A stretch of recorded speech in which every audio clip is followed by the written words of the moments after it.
Je m'appelle Paige Dawson. J'ai 31 ans.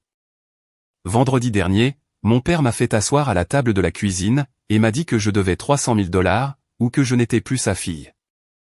Il a dit que c'était la dette de ma sœur, que je devais la couvrir, parce que la famille prend soin de la famille. J'ai regardé mon père, puis ma mère, qui fuyait mon regard, et j'ai dit, alors, je ne le suis plus.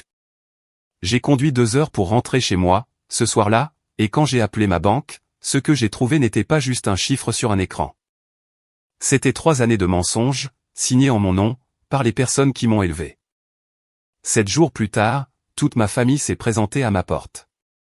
Je l'ai ouverte, et j'ai dit 2 mots. Avant de vous ramener à ce vendredi soir, cliquez sur j'aime et abonnez-vous, pour ne pas manquer la suite. Laissez votre ville et votre heure locale dans les commentaires. Je veux savoir d'où vous m'écoutez. Maintenant, laissez-moi vous ramener 3 semaines en arrière, la nuit où mon père a convoqué une réunion de famille. Le trajet de Columbus à Millfield prend 2 heures, si la circulation le permet. Ce vendredi-là, ce ne fut pas le cas. J'ai donc eu tout le temps de me demander pourquoi mon père avait utilisé le mot urgent au téléphone. Gerald Dawson n'utilise pas ce mot pour les fêtes, les anniversaires ou les visites à l'hôpital. Il le réserve pour la quincaillerie. La quincaillerie Dawson et Fils se trouve au rez-de-chaussée de la maison de mes parents, un bâtiment en briques sur Main Street, que mon père dirige depuis 32 ans. Il n'y a pas de fils. Il n'y en a jamais eu. Juste moi et Belle, ma petite sœur. L'enseigne était une aspiration, a dit papa un jour. J'ai arrêté de poser des questions à ce sujet, après ça. En grandissant, la division était claire. J'ai eu les responsabilités. Belle a eu la protection. J'ai tenu la caisse dès mes 16 ans, j'ai payé mes propres frais de scolarité à l'Université d'État de l'Ohio, et j'ai obtenu mon diplôme de comptabilité, avec la mention très bien. Belle a eu ses frais de scolarité couverts, une voiture pour son 21e anniversaire, et un capital de départ pour une boutique en ligne, qui vendait des bougies et des écharpes hors de prix. Quand la boutique n'a pas fait de bénéfice la première année, papa a refinancé quelque chose, je n'ai jamais su quoi, et lui a donné plus d'argent. Je ne lui en tenais pas rigueur. Je me disais que c'est simplement comme ça, que fonctionnent les familles. Certains enfants obtiennent le filet de sécurité. D'autres enfants deviennent le filet de sécurité. J'étais fier de ce que j'avais construit, par moi-même. Un poste de comptable principal, dans un cabinet de taille moyenne à Columbus, un compte d'épargne auquel je ne touchais jamais, et un acompte bloqué sur un compte séquestre, pour ma première maison. Un 2 pièces à Westerville, avec une cour arrière juste assez grande, pour y faire un jardin. Je me suis garé derrière le magasin à 19h15. Les lumières à l'étage étaient allumées. La voiture de Belle n'était pas sur le parking. Papa m'a accueilli à la porte. Pas de câlin. Ta sœur est en retard. Viens t'asseoir. La table de la cuisine était débarrassée. Pas d'assiette, pas de nourriture, juste papa et maman, assis l'un en face de l'autre, comme s'il s'agissait d'un entretien. Quelque chose n'allait pas. Papa n'y est pas allé par 4 chemins. Il ne le fait jamais. Belle a des ennuis, a-t-il dit, la boutique, le prêt pour l'expansion, tout ça. Elle doit $300 000. J'ai posé mes clés sur la table. 300 000. J'ai fait le calcul, sans y penser. Des formations professionnelles. C'est à peu près 6 ans de mon salaire brut. Presque chaque dollar que j'avais économisé, depuis l'université. C'est beaucoup de dettes, ai-je dit. Quel est le plan? Papa s'est penché en avant. Ses mains étaient à plat sur la table, les doigts écartés, de la même manière qu'il se tient derrière le comptoir, quand il est sur le point de donner un prix, qu'il ne négociera pas. C'est toi qui vas payer, a-t-il dit. Ou tu n'es plus notre enfant. La cuisine est devenue silencieuse. Le réfrigérateur bourdonnait. Maman fixait ses mains sur ses genoux, tournant son alliance, comme un cadran dont elle ne trouvait pas le bon réglage. Pourquoi moi, ai-je demandé. Parce que tu le peux, a répondu papa. Elle ne le peut pas. J'économise pour une maison. Une maison peut attendre. La famille ne le peut pas. J'ai regardé maman. Es-tu d'accord avec ça? Elle n'a pas levé les yeux. Ton père sait ce qui est le mieux. Tout était là. Pas une demande, pas une discussion. Un verdict prononcé à la table de la cuisine, avec la même voix qu'il utilisait, pour dire aux fournisseurs que leur facture était erronée. J'étais le fournisseur maintenant, et la facture, c'était tout mon avenir financier. Je me suis levé. Ma chaise n'a pas grincé. Je l'ai soulevée vers l'arrière, comme on me l'avait appris. Même à ce moment-là, j'étais poli. Même à ce moment-là, j'étais celle sur qui on pouvait compter. Alors je ne le suis plus, ai-je dit. Papa a cligné des yeux. Pas quoi? Votre enfant. Si c'est la condition, alors je ne le suis plus. J'ai pris mes clés. Maman a finalement levé les yeux, mais je marchais déjà vers la porte. Je n'ai pas élevé la voix. Je n'en avais pas besoin. J'ai reconduit jusqu'à Columbus, dans le noir. Quelque part autour du kilomètre 130, ce chiffre a commencé à me déranger. 300 000. Papa l'avait dit, comme s'il l'avait répété. Par environ 300, ou quelques centaines de milliers. Un chiffre précis. Gérald Dawson ne devine pas les chiffres. Il les connaît. Ce qui signifiait qu'il n'avait pas seulement entendu parler de la dette de Bell, il l'avait regardée, il l'avait étudiée, assez longtemps pour mémoriser le total. Au moment où j'ai déverrouillé mon appartement à Columbus, il était presque 22 heures. J'ai d'abord vérifié mes comptes bancaires, le compte courant, l'épargne, le fonds de garantie pour la maison. Tout semblait normal, mais quelque chose me tracassait. Il y a 3 semaines, ma demande de prêt hypothécaire avait été refusée. L'agente de crédit avait dit qu'il y avait des anomalies dans mon profil de crédit, et m'avait suggéré de revoir mon dossier. J'avais supposé que c'était une erreur. Les banques font des erreurs. Les systèmes ont des bugs. J'avais prévu de m'en occuper le lundi suivant. Mais nous étions vendredi soir, et mon père venait de me citer un chiffre à 6 zéros, comme s'il s'agissait d'une facture, que j'avais déjà accepté de payer. J'ai sorti mon rapport de crédit d'Equifax. Le rapport annuel gratuit, ça prend 4 minutes. Ma cote de crédit était de 480. Je l'ai relu. 480. Il y avait 4 cartes de crédit que je n'avais jamais ouvertes, un prêt automobile de 45 000 $, pour un véhicule que je n'avais jamais conduit, et 2 prêts personnels totalisant 120 000 $, auprès de prêteurs que je n'avais jamais contactés. Chaque compte était en souffrance, certains depuis 6 mois, d'autres depuis plus d'1 an, avec des frais de retard, des avis de recouvrement, des privilèges.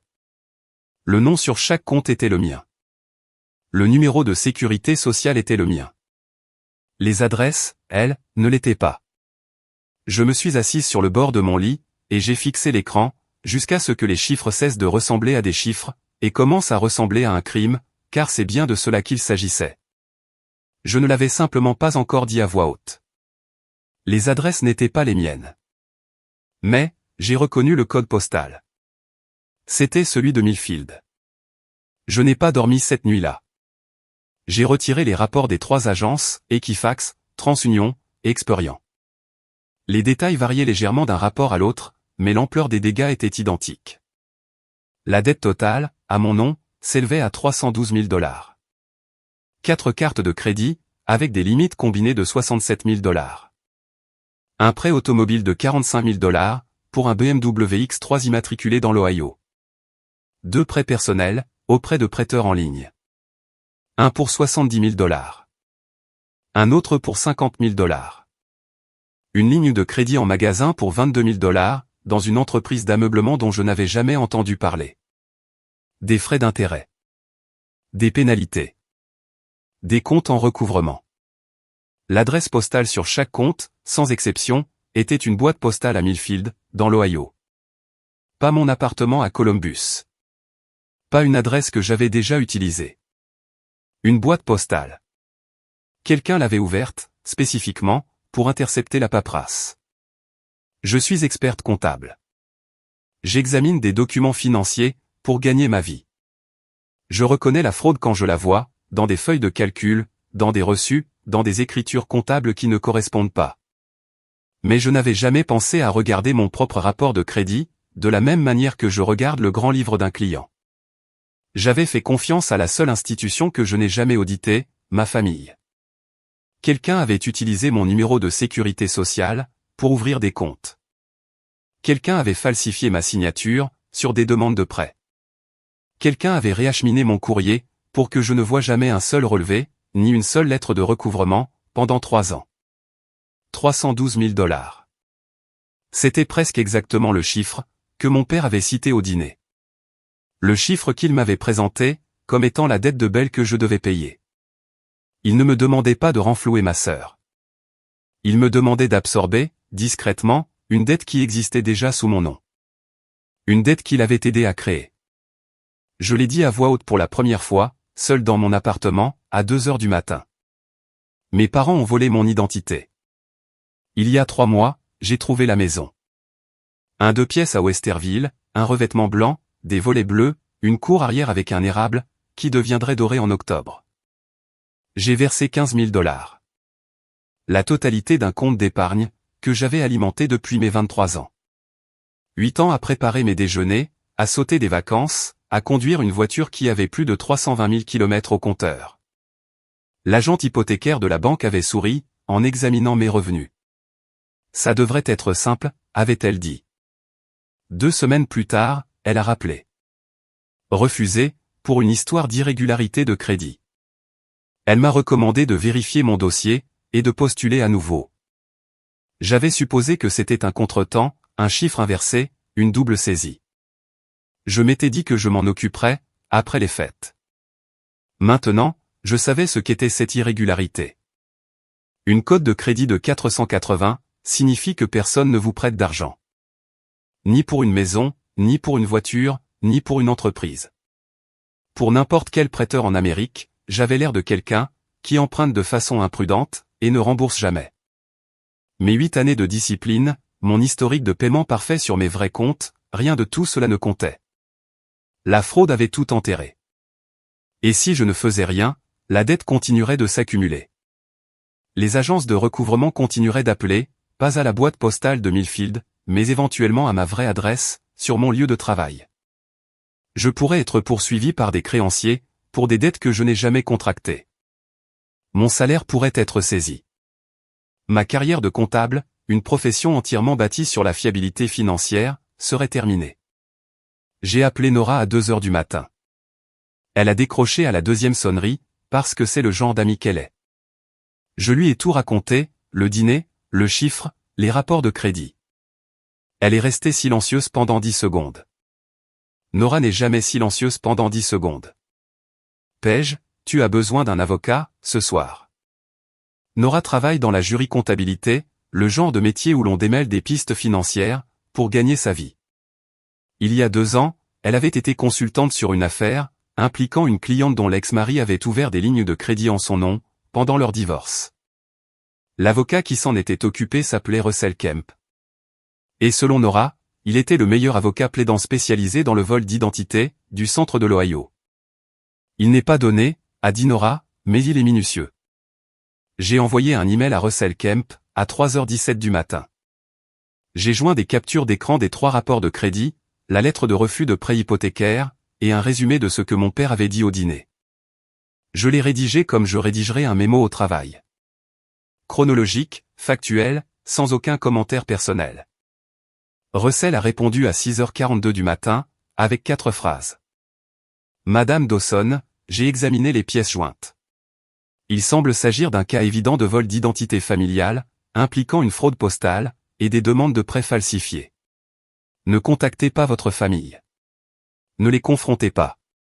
Nous avons besoin de documentation, avant toute autre chose.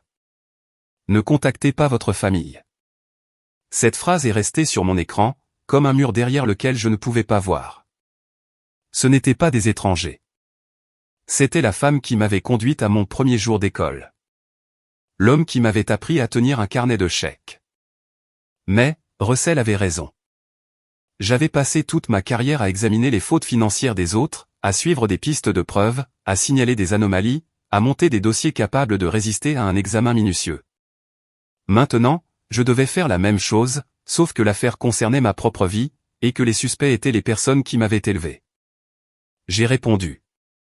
Compris. Que dois-je faire en premier? Il a répondu en 30 secondes.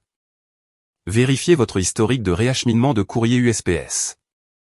Si quelqu'un a détourné votre courrier sans autorisation, c'est un délit fédéral. Cela change tout. J'ai ouvert un nouvel onglet dans mon navigateur. Mes mains étaient stables. Ma poitrine, elle, ne l'était pas. Samedi matin, 7 heures. Mon téléphone a sonné. Papa. J'ai failli laisser le répondeur prendre l'appel, mais Russell avait dit, ne les confrontez pas. Il n'avait pas dit, n'écoutez pas. Alors, j'ai décroché. Tu as fait pleurer ta mère toute la nuit. Sa phrase d'accroche, pas de bonjour. Je suis désolé. Elle est bouleversée. Elle n'est pas bouleversée. Elle a le cœur brisé. Sa propre fille est partie. Je ne suis pas parti. J'ai dit non au point. C'est la même chose, dans cette famille. J'ai laissé planer cette phrase. Le silence s'est étiré, assez longtemps pour que je puisse entendre la caisse enregistreuse en bas. Le samedi matin, le magasin ouvre à 7 heures. Même en temps de crise, Gérald Dawson ouvre à l'heure. Papa, nous devons parler de l'argent. C'est ce que j'ai essayé de faire hier soir. Non, nous devons parler de la provenance réelle de cet argent. Une pause. 3 secondes. 4. La famille prend soin de la famille, Paige. La famille ne vole pas la famille non plus. 5 secondes, maintenant. Je les ai comptés. Personne n'a rien volé, a-t-il dit. Sa voix a baissé d'un demi-registre. Comme c'est le cas, lorsqu'il choisit ses mots avec soin. Nous avons emprunté. On n'emprunte pas, ce qu'on n'a jamais demandé. Nous allions le rembourser, une fois que le magasin irait mieux. Le magasin ne va pas mieux depuis 6 ans, papa. Il ne l'a pas nié. Il n'a pas expliqué. Il a changé de tactique. Si tu fais une bêtise, tu vas déchirer cette famille. Une bêtise, comme appeler ma banque? Un silence de mort. Pas d'inspiration brusque. Pas de bousculade pour trouver des excuses. Juste le silence. Le genre de silence qui vous indique que l'autre personne savait déjà que vous le découvririez. Il ne s'y attendait juste pas, si vite. Nous allons en parler en famille, a-t-il dit. Nous en parlerons avec mon avocat. Il a raccroché. J'ai posé le téléphone, et j'ai remarqué quelque chose. Il n'avait rien nié, pas une seule fois. Il avait seulement essayé de recadrer les choses. Maman a appelé à 16 heures, cet après-midi-là. Elle avait pleuré, ou elle voulait que je pense qu'elle l'avait fait. Avec Donna Dawson, ces deux choses ne sont pas toujours différentes. Ton père fait de l'hypertension, a-t-elle dit. Tu sais que ce stress pourrait l'envoyer à l'hôpital. Je comprends. Alors rentre à la maison. Nous allons nous asseoir, tous les 4, et régler ça. Maman, je dois te demander quelque chose. Tout ce que tu veux, ma chérie. As-tu signé mon nom sur ces demandes de prêt? La ligne est devenue si silencieuse, que j'ai vérifié pour m'assurer que nous étions toujours connectés. 4 secondes, 5, 6. Puis elle a parlé, mais pas pour répondre. Belle est en train de s'effondrer. Elle n'a pas mangé depuis 2 jours. Elle a besoin de sa sœur. Maman, je t'ai posé une question directe. Tout ce que j'ai jamais fait, c'était pour cette famille. Tu dois comprendre ça. Je le comprends. C'est bien ça le problème. Ton père a dit que ce serait temporaire, juste jusqu'à ce que le magasin. As-tu signé mon nom? Oui ou non? Sa respiration s'est bloquée. Je l'ai fait, pour garder cette famille unie. Et voilà. Plus de déni, plus même de tentative de diversion. Des aveux déguisés en sacrifice. Elle a dit, je l'ai fait pour garder cette famille unie, de la même manière que quelqu'un dit, je n'avais pas le choix. Comme si l'amour et la fraude pouvaient partager la même phrase, et s'annuler mutuellement. J'ai laissé le silence perdurer. Je voulais qu'elle s'entende parler. Si tu vas à la police, a-t-elle dit, la voix à peine plus forte qu'un murmure, tu vas détruire cette famille. J'ai pressé ma paume contre le comptoir de la cuisine. Maman, je n'ai rien détruit. Je viens juste de découvrir ce que vous avez construit. Elle a raccroché la première, cette fois, et je suis resté debout dans ma cuisine, en sachant 2 choses avec une certitude absolue. Ma mère avait falsifié ma signature, et elle le referait, si personne ne l'arrêtait. Belle m'a envoyé un texto le dimanche matin. Un long message, le genre qui défile sur 2 écrans, et qui commence par « J'ai besoin que tu saches ». Je n'avais aucune idée qu'ils utilisaient ton nom. Je le jure sur tout ce que j'ai. Je suis tellement désolé. S'il te plaît, ne me punis pas pour ce que maman et papa ont fait. Je suis ta sœur. Je t'aime. Une partie de moi voulait la croire. Belle a toujours été douée pour la sincérité. Elle pleure devant les publicités. Elle envoie des cartes de remerciements manuscrites. Un jour, elle a fait 40 minutes de route pour m'apporter de la soupe, quand j'avais la grippe. Quoi qu'elle soit d'autre, elle est chaleureuse. Cette chaleur rend difficile de la voir avec lucidité. Mais, Russell m'avait déjà envoyé quelque chose, qui rendait impossible de détourner le regard. Le prêt automobile, celui de 45 000 $ pour un BMW X3, comportait une adresse de livraison. Pas la boîte postale. Pas la maison de nos parents. L'appartement de Belle, à Athènes, dans l'Ohio. La voiture était immatriculée à mon nom, assurée avec mon numéro de sécurité sociale, et garée dans le garage de Belle. Elle la conduisait depuis 2 ans. Mon nom figurait sur le titre de propriété. Mon crédit était ruiné, par les paiements qu'elle n'avait jamais effectués. Je n'ai pas répondu à son texto. À la place, je me suis connecté au portail de suivi du courrier de l'USPS. Russell m'avait dit de vérifier s'il y avait un réacheminement de courrier non autorisé. Cela a pris 10 minutes, et un code de vérification. Et c'était là. Une demande de changement d'adresse, déposée il y a 3 ans. Tout le courrier adressé à Page Dawson, au domicile de mes parents à Millfield, était réacheminé vers la boîte postale 174, Millfield 0845764. La demande était signée. Page Dawson. J'ai comparé la signature sur le formulaire USPS, à ma signature réelle sur le renouvellement de mon permis de conduire. L'inclinaison était similaire. L'espacement n'était pas bon. Le ED de Dawson s'enroulait dans la mauvaise direction. Un petit détail, mais indéniable, si on sait quoi chercher. Quelqu'un s'était entraîné. Quelqu'un s'en était approché, mais pas assez. Lundi matin. Le bureau de Russell se trouvait au 3e étage d'un immeuble, près du palais de justice du comté de Franklin. Propre, organisé, aucune photo de famille sur le bureau. Il a étalé les documents, comme un chirurgien dispose ses instruments. Les rapports de crédit des 3 agences, le dossier de réacheminement de courrier USPS, les impressions des demandes de prêt qu'il avait réclamées à chaque prêteur. Ma vraie signature, enregistrée auprès du bureau des véhicules motorisés de l'Ohio, pour comparaison. La fraude postale est un délit fédéral, a dit Russell. Il parlait de la façon dont il parlait probablement lors des dépositions, de manière mesurée, sans précipitation, chaque mot ayant son poids. Le vol d'identité est fédéral. Falsifier des signatures sur des demandes de prêt, c'est de la fraude bancaire. Nous ne parlons pas ici, d'un tribunal des petites créances. Madame Dawson, quelles sont vos options? Il a tapoté la pile de demandes.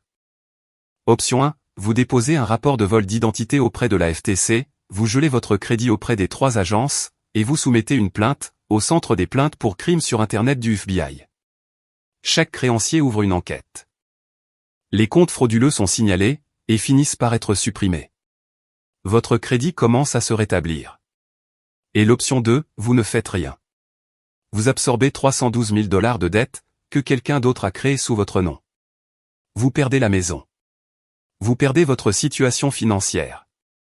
Et dans 12 à 18 mois, quand les créanciers commenceront à saisir votre salaire, vous perdrez votre carrière. J'ai fixé les demandes de prêt. 6 documents, 6 signatures falsifiées. Chacune un peu meilleure que la précédente. Comme si la personne qui signait s'était exercée, avait appris, et s'était habituée, à écrire mon nom sur une ligne que je n'avais jamais vue. Russell, je veux leur donner une seule chance. 7 jours. Il m'a observé. Une chance pour faire quoi? Tout avouer. Coopérer. Élaborer un plan de remboursement avec vous. Il a hoché la tête lentement. 7 jours, et ensuite, nous déposons tout. J'ai accepté. 7 jours, ça ressemblait à une faveur. Ça ressemblait aussi à une corde assez longue, pour qu'il s'y pende. Je suis assise dans le bureau d'un avocat, en train de regarder 3 années de signatures falsifiées, portant mon nom. 3 ans. Et je n'en avais aucune idée. Tout de suite, j'ai besoin que vous fassiez quelque chose. Si vous avez déjà fait confiance à quelqu'un, qui ne le méritait pas, cliquez sur le bouton j'aime. Et si vous voulez voir ce qui se passe quand ma famille se présente à ma porte, 7 jours plus tard, abonnez-vous. Car ce moment arrive, et ce n'est pas ce à quoi ils s'attendaient. Ce soir-là, j'ai fouillé dans le classeur, rangé dans le placard de mon appartement. Je garde chaque document important. Les déclarations de revenus, les contrats de location, les polices d'assurance. Nora appelle ça de la paranoïa. J'appelle ça, une habitude professionnelle. À la moitié du 2e tiroir, je l'ai trouvé. Un formulaire d'autorisation de procuration, que j'avais signé il y a 2 ans.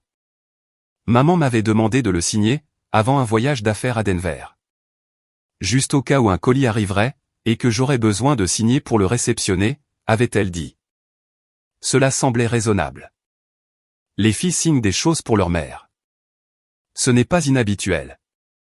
Le formulaire portait ma signature légale complète, mon prénom, l'initiale de mon 2e prénom, mon nom de famille, avec la légère inclinaison vers le haut que j'ai depuis le lycée. Je l'ai tenu à côté de l'impression, de l'une des demandes de prêt frauduleuses. Les similitudes étaient évidentes. Le faussaire avait capturé la forme générale, la façon dont mon P majuscule penche légèrement vers la gauche, la boucle sur le G. Mais il y avait aussi des différences. L'espacement entre les lettres était plus serré sur les contrefaçons, la barre transversale sur le T était plus basse, et le EDE dans Dawson. Mon EDE fait un trait vertical net, avant la courbe. Le EDE falsifié commençait par la courbe, une habitude en miroir, qui appartient à quelqu'un écrivant cette lettre différemment dans son propre nom. Quelqu'un avait utilisé mon formulaire de procuration comme feuille de référence, comme modèle.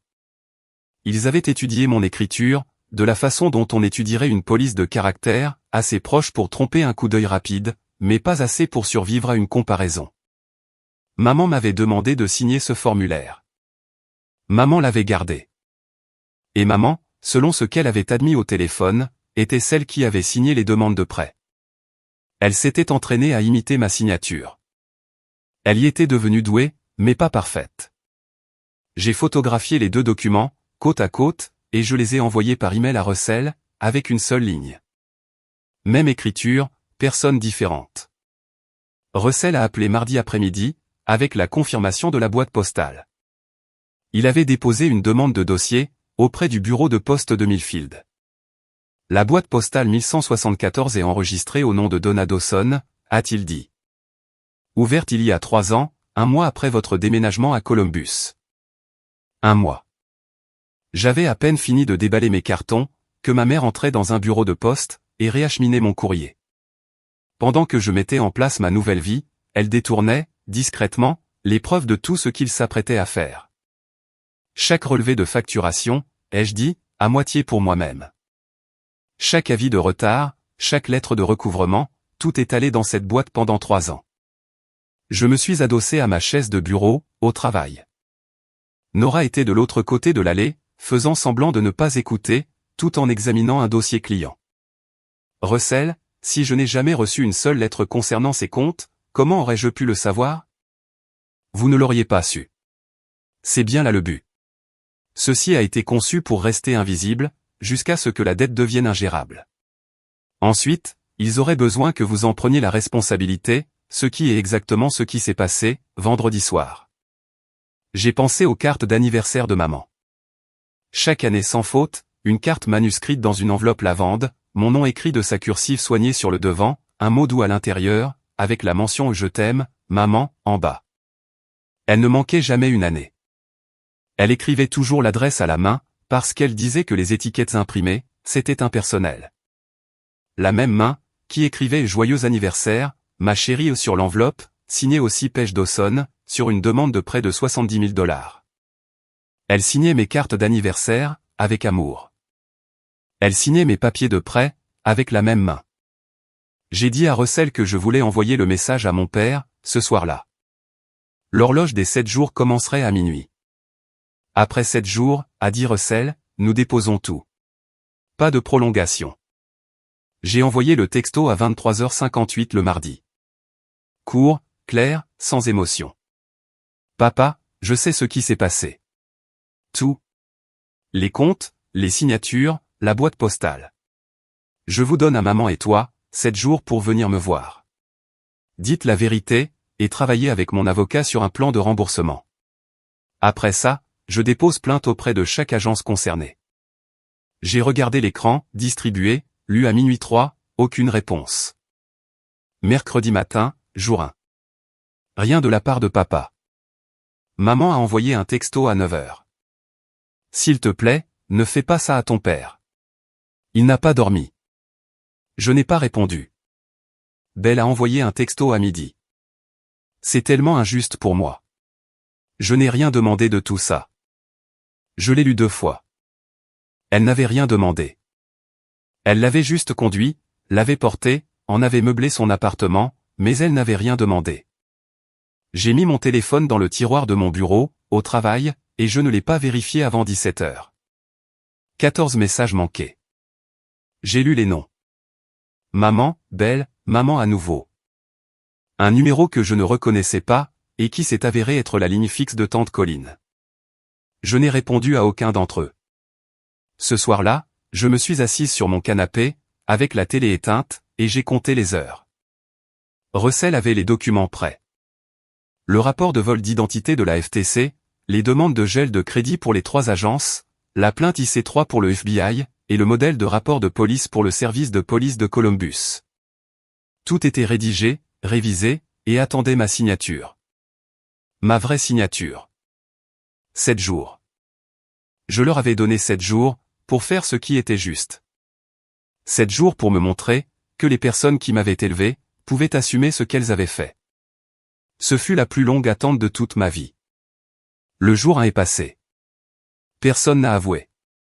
Au 2e jour, quelque chose de pire s'est produit. Tante Colline a appelé le jeudi matin, le jour 2. Pendant que j'examinais un rapport trimestriel à mon bureau, sa voix avait ce ton spécifique qu'elle prend, lorsqu'elle a été désignée porte-parole, pour un grief familial. Ton père nous a tout dit, a-t-elle dit. Je ne comprends pas comment tu as pu faire ça, Paige. Menacer tes propres parents avec des avocats? J'ai posé mon stylo. Que t'a-t-il dit exactement? Que Belle a des problèmes financiers, que tu as refusé d'aider, et que maintenant, tu as engagé un avocat pour intimider la famille. Voilà ce que c'était, la version de Gérald. Édité, réarrangé, dépouillé de tous les détails qui comptaient. Dans son récit, j'étais la méchante. La fille ingrate qui pouvait aider mais choisissait de ne pas le faire, et qui ensuite utilisait le système judiciaire comme une arme, contre son propre sang. Tante Colline, ce n'est pas ce qui s'est passé. Alors, explique-le-moi. La voix de Russell a résonné dans ma tête. Ne partagez aucune preuve avec qui que ce soit, à l'exception des forces de l'ordre. Je ne peux pas entrer dans les détails pour le moment, mais je te promets qu'il y a plus que ça dans cette histoire. Il y a toujours plus dans l'histoire, avec votre génération. Tu sais ce que tes grands-parents auraient dit? On prend soin des siens. Je prends soin des miens, tante Colline. C'est la partie que papa n'a pas mentionnée. Elle a soufflé. Après tout ce que Gérald et Donna ont fait pour toi, les sacrifices qu'ils ont faits. J'aurais pu énumérer les choses qu'ils m'avaient faites, au lieu de ce qu'ils avaient fait pour moi. J'aurais pu lui lire le rapport de crédit, ligne par ligne, mais Russell avait raison. Toute information que je partagerai maintenant, pourrait compromettre l'affaire plus tard. Alors, j'ai ravalé mes mots. J'espère que tu me laisseras le bénéfice du doute, jusqu'à ce que tu aies le tableau complet, ai-je dit. Je connais le tableau complet, a-t-elle répondu. Ton père est un homme bon. Elle a raccroché. Et la frappe préventive de Gérald a atterri exactement là où il l'avait visé. 3e jour, vendredi. Gérald a créé un groupe de discussion par SMS. Le fil de messages est apparu sur mon téléphone, à 8h du matin. 14 personnes. Papa, maman, Belle, tante Colline, oncle Roy, mes cousins Kevin et Tyler, 2 des sœurs de maman, et une poignée de membres de la famille, que je ne vois qu'à Thanksgiving et aux enterrements. Le message d'ouverture de Gérald était simple. Notre famille traverse une période difficile. Paige a choisi d'impliquer des avocats, au lieu d'arranger les choses en famille. Nous lui demandons de reconsidérer sa décision. Puis, ce fut l'inondation. Tante Colline, la famille d'abord. Toujours. Kevin, paie simplement, et passe à autre chose, paie-je. C'est ce que fait une famille. La sœur de maman, Linda, je n'arrive pas à croire que tu fasses subir ça à tes parents. Pense à ce que tu fais. Tyler, c'est entre vous, mais les avocats rendent toujours tout pire. L'oncle Roy n'a pas fait de commentaires. Je l'ai remarqué. J'ai fait défiler les messages au fur et à mesure qu'ils arrivaient. 31 textos en 3 heures. Pas une seule personne ne m'a demandé ce qui s'était réellement passé. Pas une seule personne n'a demandé ma version. Pas une seule personne n'a dit « Attendez, quels sont exactement les détails ici ?» Ils avaient tous eu la version de Gérald. Et la version de Gérald n'incluait pas de signature falsifiée, de numéro de sécurité sociale volé, ou une boîte postale enregistrée au nom de ma mère. Elle n'incluait pas un véhicule BMW, que ma sœur conduit et qui est immatriculé à mon nom. Elle n'incluait pas 312 000 $ de dettes frauduleuses. Dans la version de Gérald, j'étais simplement une fille qui refusait d'aider. J'ai pris une capture d'écran de chaque message, sans exception. Puis, j'ai mis le fil de discussion en sourdine, et j'ai rangé mon téléphone dans le tiroir. Nora m'a apporté du café à midi. Elle a regardé mon visage, et n'a posé aucune question. Elle a juste posé la tasse sur mon bureau, et est retournée travailler. J'ai bu le café. J'ai fait mon travail. Et j'ai attendu. Il restait 4 jours. Jour 4, samedi. Je nettoyais mon appartement à 10 heures du matin, quand quelqu'un a frappé. J'ai regardé par le Judas. Donna Dawson se tenait dans le couloir, tenant un plat en pyrex recouvert de papier d'aluminium, et un sac de courses de chez Kroger. Ses yeux étaient gonflés. Elle avait conduit 2 heures, pour m'apporter une tourte au poulet. Une partie de moi, la partie qui est toujours sa fille, la partie qui se souvient d'avoir eu 6 ans, et de l'avoir regardé étaler la pâte, voulait ouvrir la porte, et faire comme si rien de tout cela ne s'était produit. C'est sur cette partie-là, qu'elle comptait. J'ai ouvert la porte. Je ne me suis pas écarté. J'ai préparé ton plat préféré, a-t-elle dit. Pouvons-nous juste parler? Nous pouvons parler juste ici. Elle a passé le plat sur son autre bras. Paige, j'ai fait tout ce chemin. Maman, as-tu falsifié ma signature sur ces demandes de prêt? Son visage a fait quelque chose de compliqué, un tressaillement qui essayait de devenir un sourire, et qui a échoué aux deux. Ton père. Pas papa. Toi. As-tu signé mon nom? Elle a regardé le pyrex, puis moi, puis la moquette du couloir. Je devais le faire. Ton père a dit. L'as-tu fait, oui ou non? Oui.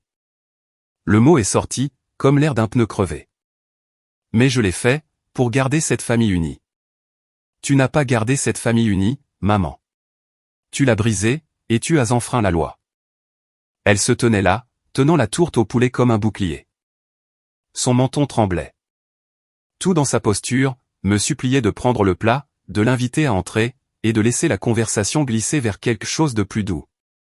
C'est comme ça, que ça fonctionnait toujours, avant. Elle apporte à manger. Je pardonne. Le cycle continue. Rentre chez toi, maman.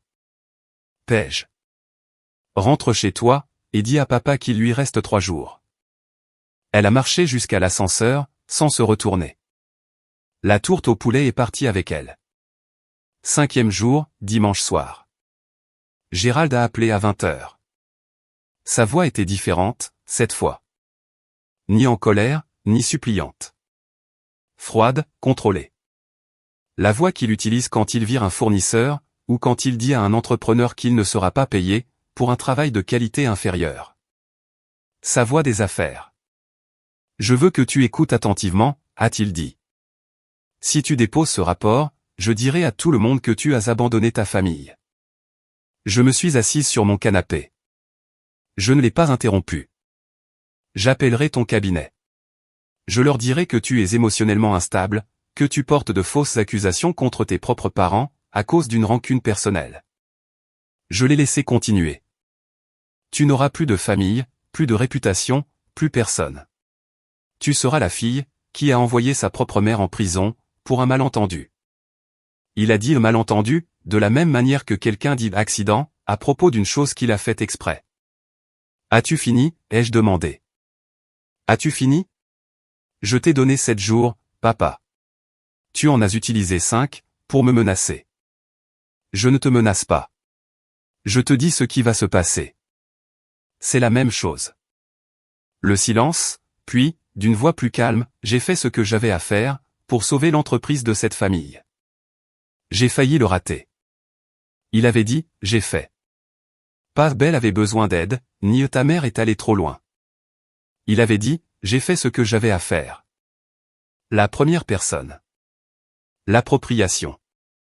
En 5 jours d'appels et de textos, il ne l'avait pas nié une seule fois, mais c'était la fois où il s'était le plus rapproché, de le dire clairement. Tu as utilisé mon nom, papa, mon crédit, mon avenir, sans demander. Tu ne l'utilisais pas. Cette phrase, 5 mots, a frappé plus fort que tout ce qu'il avait dit de toute la semaine. Je ne l'utilisais pas. Comme si mon identité était une place de parking vide. Comme si ma vie financière était un inventaire posé sur une étagère, prenant la poussière, disponible pour quiconque en avait le plus besoin. Il te reste 2 jours, ai-je dit, et j'ai raccroché. Jour 6, lundi. Personne n'a appelé. Le groupe de discussion est resté silencieux. Aucun message de papa, de maman, ou aucun suivi de tante Colline. Mon téléphone est resté sur le comptoir de la cuisine, toute la soirée, comme un appareil que quelqu'un aurait débranché. Je suis allé travailler, j'ai examiné 2 dossiers clients, j'ai déjeuné à mon bureau, je suis rentré à la maison, j'ai réchauffé des restes de pâtes au micro-ondes, et je me suis assise dans le calme de mon appartement. Le silence aurait dû être un soulagement. Ce n'en était pas un. C'était le silence de quelqu'un qui se regroupe pour attaquer. Ce soir-là, j'ai retrouvé Russell à son bureau.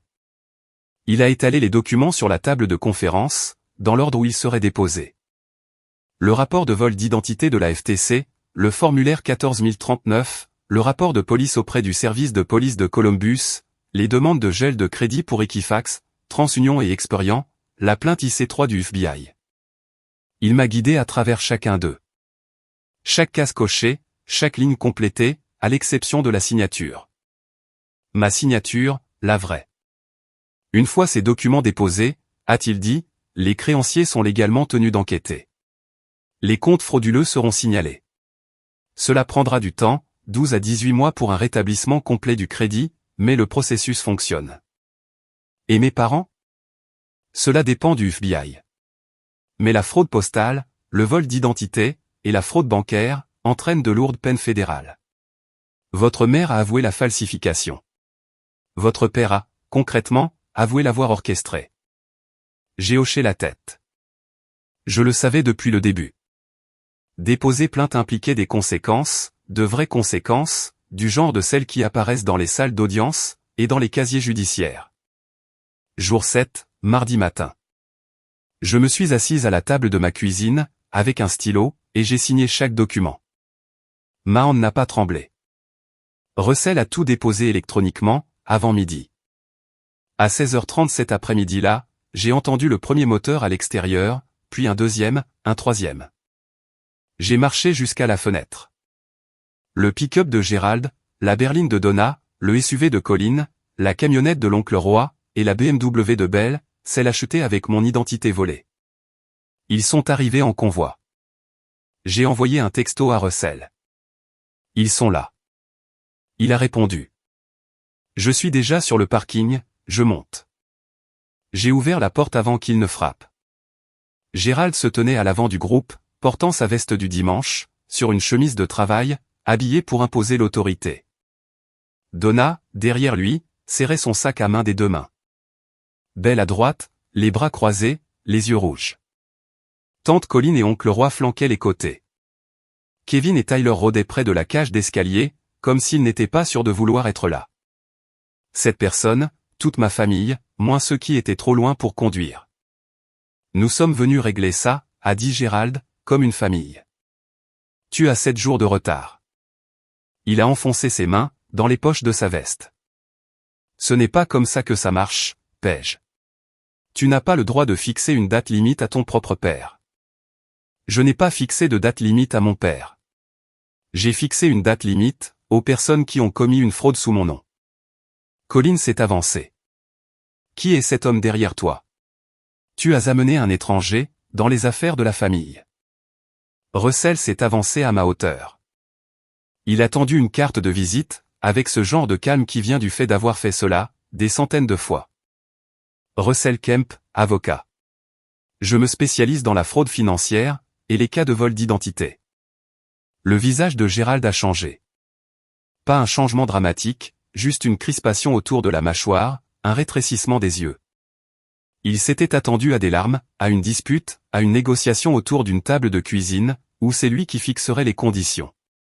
Il ne s'était pas attendu à voir un avocat, debout sur le pas de la porte de sa fille, avec une carte qui indiquait le mot fraude, sur la première ligne de sa description de poste. C'est une affaire de famille, a dit Gérald.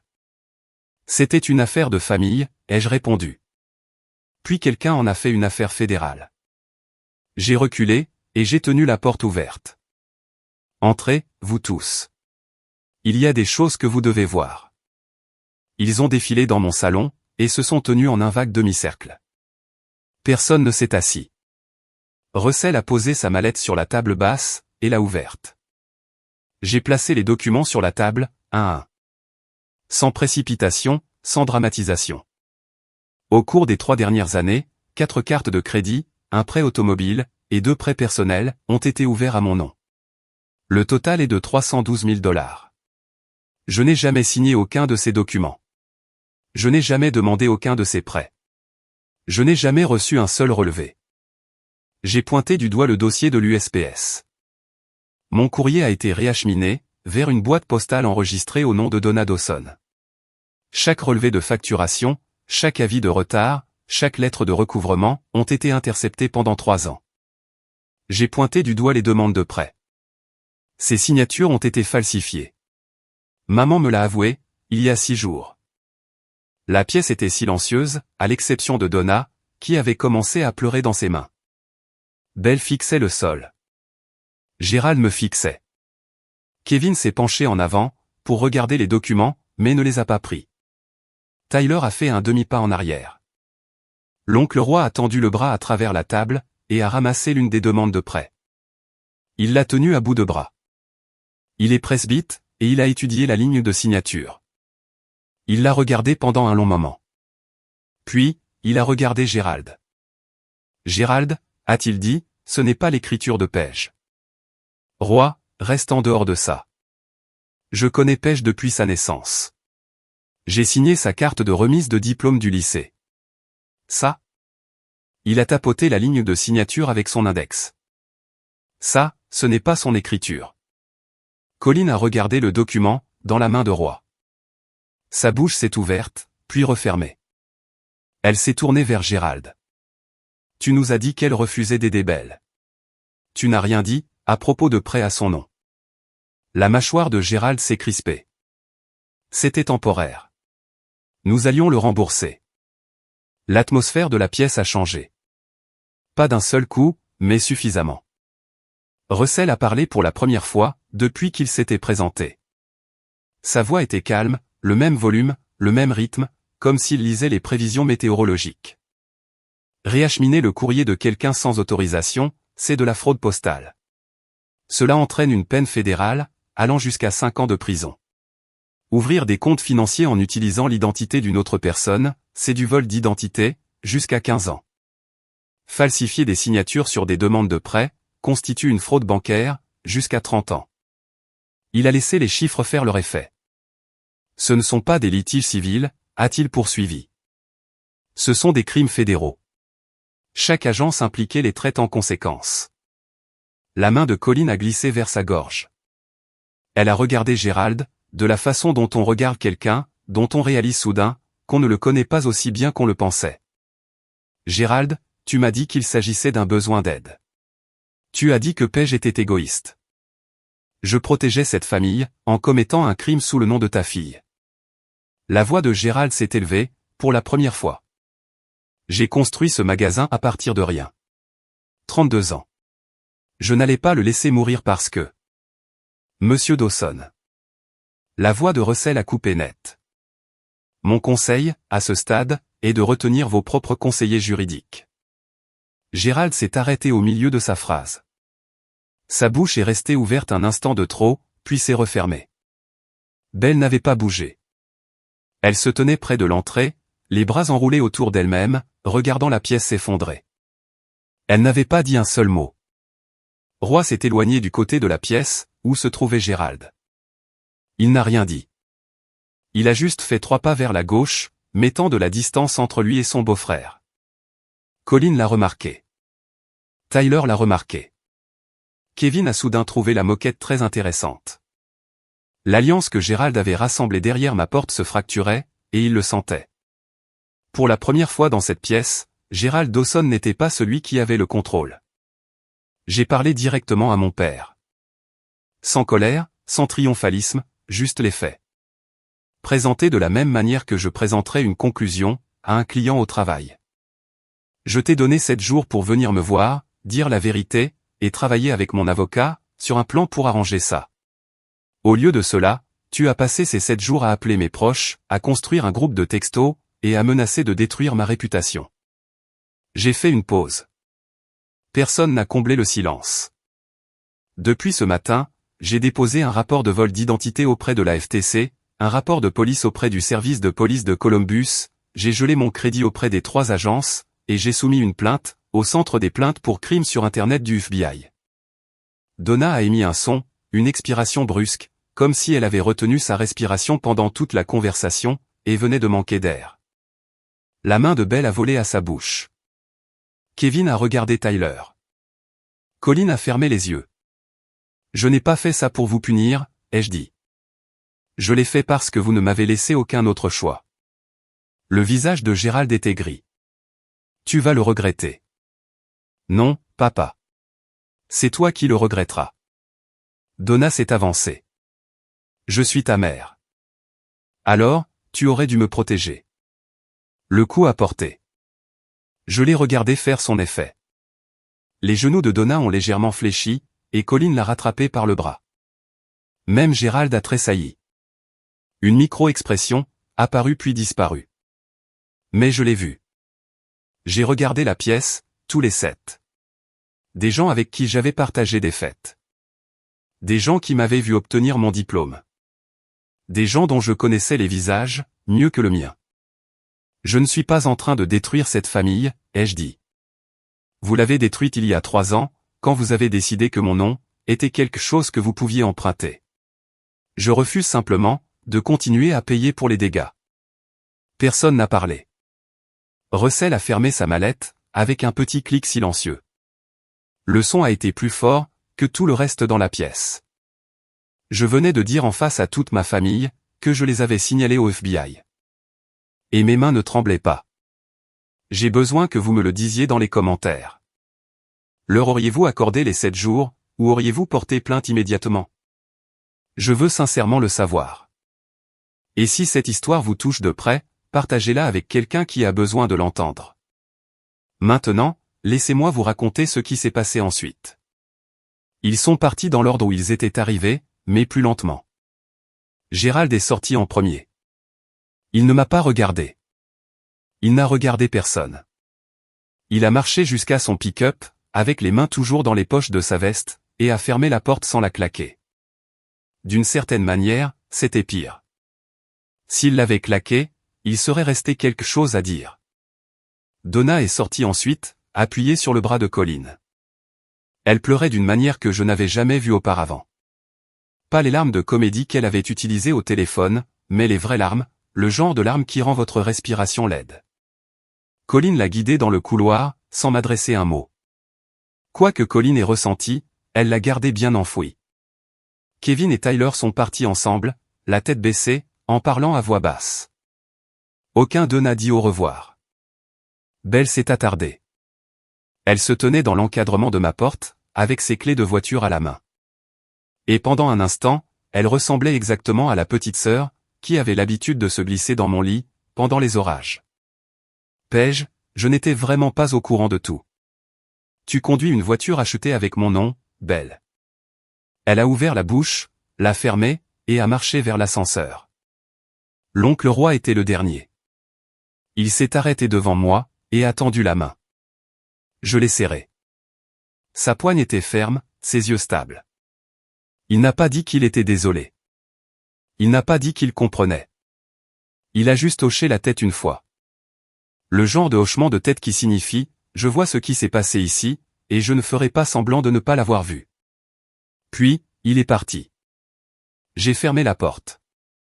Russell se tenait toujours près de la table basse, rassemblant les documents. « Vous avez fait ce qu'il fallait ?» a-t-il dit. Je me suis assise sur le canapé. L'appartement était calme. La table était dégagée, à l'exception de quelques trombones, et du fantôme de cette personne qui, autrefois, était ma famille. Je sais, ai-je dit. C'est pour ça que ça fait mal. Le processus judiciaire ne bouge pas comme à la télévision. Il est plus lent, plus silencieux, et il s'agit principalement de paperasse. Russell a contacté chaque créancier, dans les 48 heures suivant le dépôt. Il a envoyé des lettres recommandées, le genre qui nécessite une signature à la livraison, contenant mon rapport de vol d'identité de la FTC, et une copie du formulaire 14039, la déclaration sous serment de vol d'identité. Chaque lettre contestait formellement les comptes, demandait une enquête, et exigeait la documentation des demandes initiales. Les réponses sont arrivées au compte-gouttes, au cours des 2 semaines suivantes. La première société de cartes de crédit a confirmé que la signature dans le dossier ne correspondait pas à ma signature officielle du BMW de l'Ohio.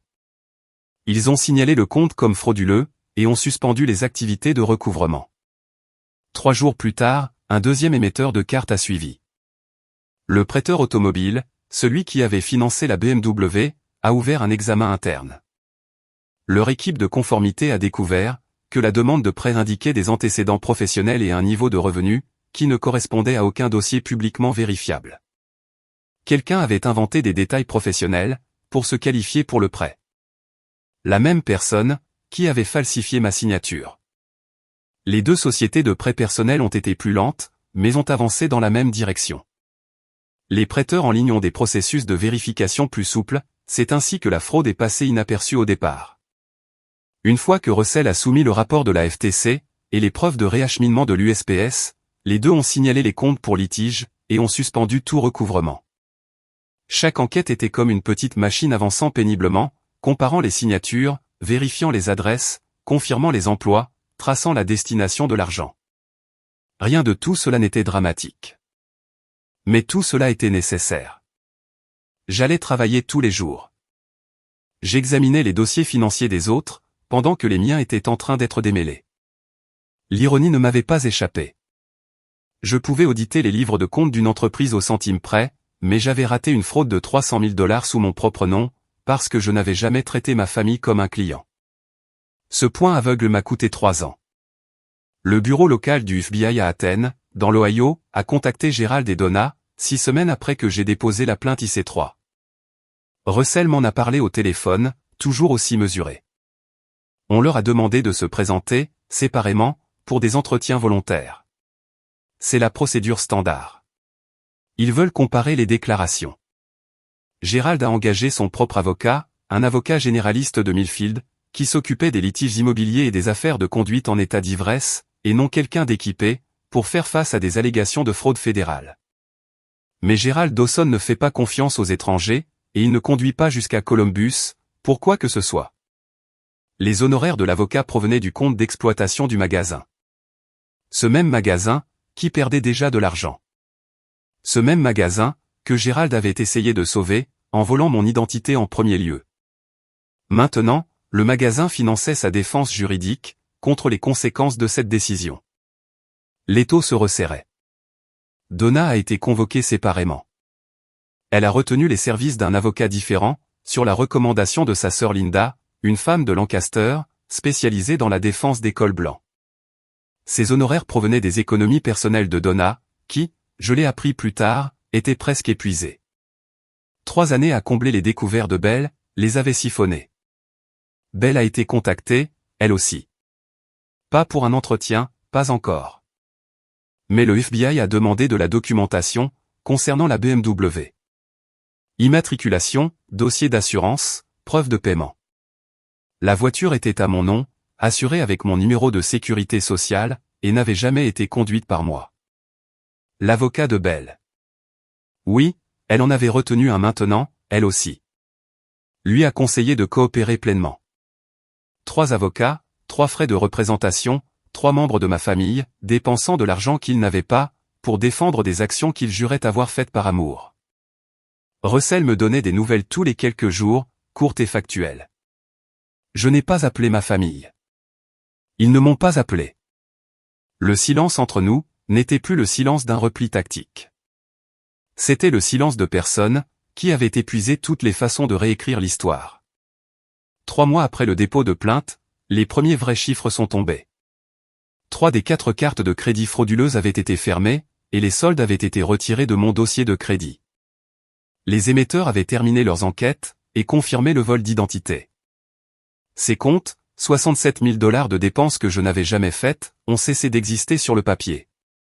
Le prêt automobile était toujours en litige. L'équipe de conformité du prêteur avait confirmé la falsification de la demande, mais le bien physique, le BMW X3, compliquait les choses. Quelqu'un le conduisait. Quelqu'un l'avait assuré.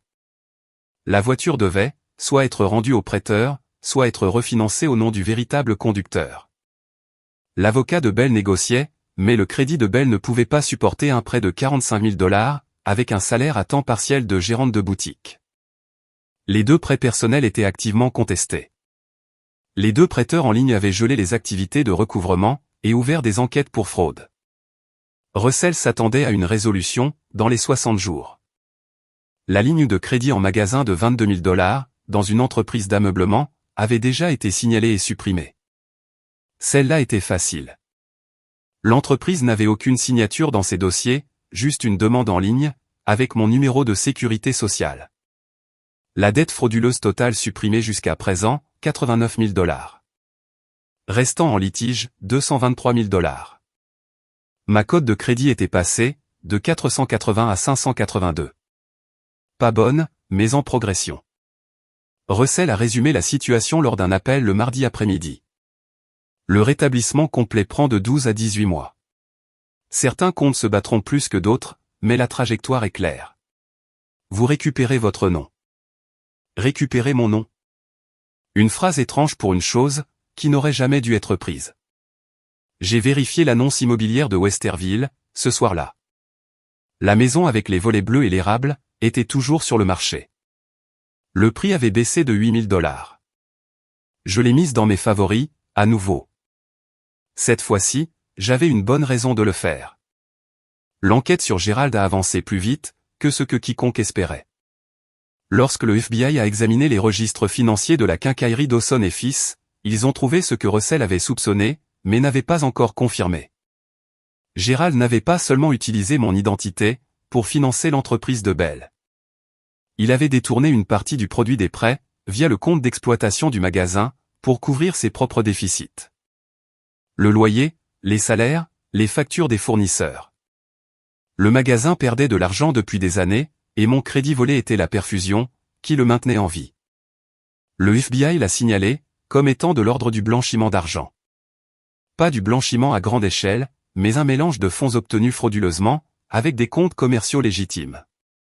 L'avocat de Gérald à Millfield était dépassé par les événements, et l'a orienté vers un spécialiste de la défense pénale, à Columbus. Les honoraires de cet avocat s'élevaient à 15 000 $. Gérald les a pris sur le fonds d'urgence du magasin. Les accusations auxquelles Gérald faisait face étaient graves. Fraude postale, jusqu'à 20 ans par chef d'accusation, vol d'identité aggravé, une peine consécutive obligatoire de 2 ans, fraude bancaire, jusqu'à 30 ans. Son avocat de la défense a recommandé de négocier un accord de plaidoyer avant que des accusations formelles ne soient déposées. Gérald a refusé. Je ne plaide coupable de rien, a-t-il dit à son avocat, selon ce que Russell a entendu par le bouche à oreille juridique. Mais, l'influence de Gérald s'évaporait. Les livres de compte du magasin étaient désormais sous examen fédéral. Son avocat de Millfield avait documenté des conversations avec le FBI, qui contredisaient la version des faits de Gérald, et sa propre femme avait déjà admis officiellement, lors de son entretien séparé, que Gérald lui avait ordonné de falsifier les documents. Pour la première fois dans la vie de Gerald Dawson, il ne pouvait pas contrôler le résultat. Il ne pouvait pas renégocier les termes. Il ne pouvait pas entrer dans une pièce et fixer le prix. Le prix était fixé pour lui maintenant, et il ne pouvait pas se le permettre. L'entretien de Donna avec le FBI a duré 4 heures. Je n'y étais pas, mais Russell a obtenu un résumé, via le processus de communication des preuves. Elle avait été coopérative. Son avocate lui avait conseillé une transparence totale, dès le départ. Et pour une fois, Donna avait écouté quelqu'un d'autre que Gerald. Elle a tout confirmé. La boîte postale, le réacheminement du courrier, les signatures falsifiées. Elle a dit aux agents qu'elle avait utilisé mon formulaire d'autorisation de procuration pour s'entraîner à reproduire mon écriture. Elle a dit que Gerald lui avait proposé l'idée, il y a 3 ans, après que le magasin eut enregistré sa 3e année consécutive de perte, et que la boutique de Bell eut épuisé son capital de départ. Il a dit que ce ne serait qu'un seul prêt, a-t-elle déclaré aux enquêteurs. Puis, un prêt en est devenu 2. Ensuite, il y a eu des cartes de crédit. Je n'arrêtais pas de me dire que nous le rembourserions, avant même que Page ne le sache. Son avocate a négocié, en se basant sur sa coopération. Donna n'avait pas orchestré le plan. Elle l'avait exécuté, sous la direction de Gerald. La distinction avait de l'importance légalement, sinon moralement. Le bureau du procureur des États-Unis a accepté de recommander des charges réduites, en échange de son témoignage continu. Une semaine après l'entretien, Donna m'a envoyé une lettre, manuscrite sur le même papier à lettres qu'elle utilise, pour les cartes d'anniversaire. J'ai reconnu l'écriture instantanément. La même main, qui avait écrit « Joyeux anniversaire, ma chérie » et Page Dawson, sur une demande de près de $70 000. Je suis désolé, a-t-elle écrit. J'avais tort. Ton père m'avait dit que tout irait bien, et je l'ai cru, parce que c'était plus facile que de dire non. Je commence une thérapie la semaine prochaine. J'aurais dû commencer, il y a des années. J'ai lu la lettre 2 fois. Je l'ai pliée, et je l'ai mise dans le classeur, où je garde les documents importants. Je n'ai pas répondu. Pas parce que je m'en fichais, mais parce que je n'étais pas prête à séparer la mère qui était désolée, de la mère qui avait signé mon nom. Elles étaient la même personne. C'était ça, la partie la plus difficile. Bell a rendu la BMW, un mardi de novembre. Elle ne pouvait pas la refinancer. Sa cote de crédit, sa vraie cote, sous son vrai nom, était de 510. Ruinée par les fournisseurs impayés de la boutique, et une série de retards de loyer, que ses parents avaient discrètement couverts, jusqu'à ce qu'il n'y ait plus d'argent. Aucun prêteur ne voulait d'elle, pour un prêt automobile de $45 000. Le concessionnaire, qui avait mis en place le financement, a envoyé un chauffeur récupérer la voiture. Bell a remis les clés, sur le parking de son appartement à Athènes. Je le sais, car le bureau de Russell a reçu la confirmation de restitution volontaire. J'ai essayé de l'imaginer. Bell, debout sur un parking, regardant quelqu'un s'éloigner au volant d'une voiture qu'elle utilisait depuis 2 ans, une voiture qui n'avait jamais été à elle, achetée avec un nom qu'elle n'avait pas le droit d'utiliser. Je me suis demandé si elle ressentait ce que j'avais ressenti quand j'avais vu mon rapport de crédit pour la première fois, ou s'il s'agissait d'un tout autre type de perte. La boutique a fermé la semaine suivante. Pas avec une annonce dramatique, ou une vente de liquidation, juste une fermeture silencieuse. La page Instagram est devenue inactive. Le site web a renvoyé une erreur 404. Le stock d'inventaire, tout ce qu'il en restait, a été liquidé via un dépôt-vente à Athènes, pour des clopinettes. Bell a trouvé un emploi à temps partiel, dans un magasin d'articles pour la maison. $19 de l'heure, 30 heures par semaine. Pour la première fois de sa vie d'adulte, elle payait son propre loyer, avec ses propres revenus. Elle ne m'a pas appelé. Je ne l'ai pas appelé. La distance entre nous n'était plus de la colère. Plus maintenant. C'était quelque chose de plus lourd, et de plus honnête. Nous étions 2 personnes, debout de chaque côté d'une ligne, que nos parents avaient tracée. Et aucune de nous ne savait comment la franchir, sans faire semblant que cette ligne n'existait pas. La famille élargie s'est réorganisée, de la même façon que les familles le font après une fracture. Lentement, silencieusement, et sans que personne n'admette ce qui se passait. Colline est devenue silencieuse. Elle ne m'a pas appelé, mais elle a aussi arrêté d'appeler au nom de Gérald. À Thanksgiving, auquel je n'ai pas assisté, elle se serait assise à l'autre bout de la table, loin de Gérald, et aurait parlé principalement à Roy. Elle ne s'est jamais excusée auprès de moi, pour les choses qu'elle avait dites. Je ne m'y attendais pas.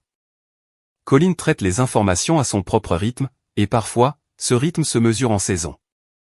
Kevin, le cousin qui avait texté il paie simplement, et passe à autre chose, n'en a plus jamais parlé. Ni à moi, ni dans le groupe de discussion, qui était devenu muet. Il m'a envoyé un message générique de Joyeux Noël, en décembre. Je lui en ai renvoyé un. Nous en sommes restés là. Roy m'a appelé en janvier. Bref, direct, le style de Roy. J'aurais dû te demander ce qui s'était passé, avant de me pointer à ta porte, a-t-il dit. Je suis désolé. Merci, oncle Roy. Ta grand-mère, ma mère. Elle aurait fait exactement ce que tu as fait. Cette phrase est restée gravée en moi, pendant des jours. Gérald est mon beau-frère, a ajouté Roy. Mais ce qu'il a fait, était mal. Je veux que tu saches, que j'en ai conscience. J'apprécie.